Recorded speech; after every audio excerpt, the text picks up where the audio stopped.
கோவை கீரநத்தம் பகுதியில் அதிகாலையில் மாணவர்கள் மற்றும் ஐடி ஊழியர்கள் தங்கியிருக்கும் ஆண்கள் விடுதியில் புகுந்த மர்ம நபர் கைக்குட்டையால் முகத்தை மறைத்தபடி 13 செல்போன்கள், ஒரு லேப்டாப் உள்ளிட்டவற்றை திருடி சென்ற சிசிடிவி காட்சிகள் வெளியாகியுள்ளது.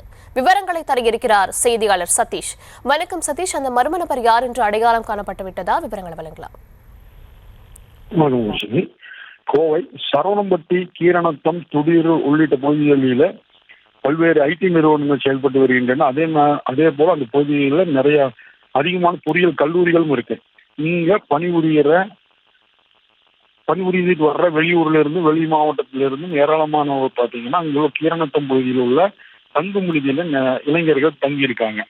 இன்று காலை 3 மணி அளவில் மர்ம நபர் ஒருவர் முகத்தை கர்ச்சீப்பில் வைத்து மறைத்துக் கொண்டு ஒவ்வொரு அறைக்கும் சென்று கதவை திறந்து பார்த்து நோட்டமிட்டு பின்னர் அந்த அறையிலிருந்து 13 மொபைல் போன்கள் மற்றும் ஒரு லேப்டாப் உள்ளிட்டவற்றை திருடி சென்றார்.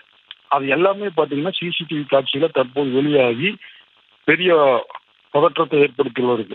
அதாவது தனியாக தங்கி இருக்கும் மாணவர்கள் மற்றும் ஊழியர்கள் மத்தியில் இது பெரும் அதிர்ச்சியும் ஏற்படுத்தி இருக்கு. இது போல இன்று காலையில மட்டும் 3 தங்கு விடுதிகளில் திருட்டு போனதாக அந்த பகுதியில் இருக்கிற பாதிக்கப்பட்டவங்க தெரிவிச்சிருக்காங்க.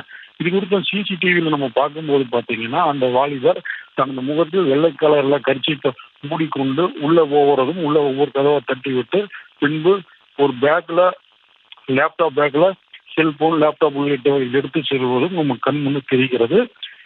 இது அடிக்கடி இந்த பகுதியில் நடைபெறுவதால் இங்குள்ள தனியார் அறைகள் மற்றும் வாடகை வீடுகள் தங்கியிருக்கும் மாணவர்கள், ஊழியர்கள் இந்த பகுதியில் உடனடியாக காவல்துறையினர் ரோந்து பணிக்கு வர வேண்டும் அப்படின்னு சொல்லி கேட்டிருக்காங்க.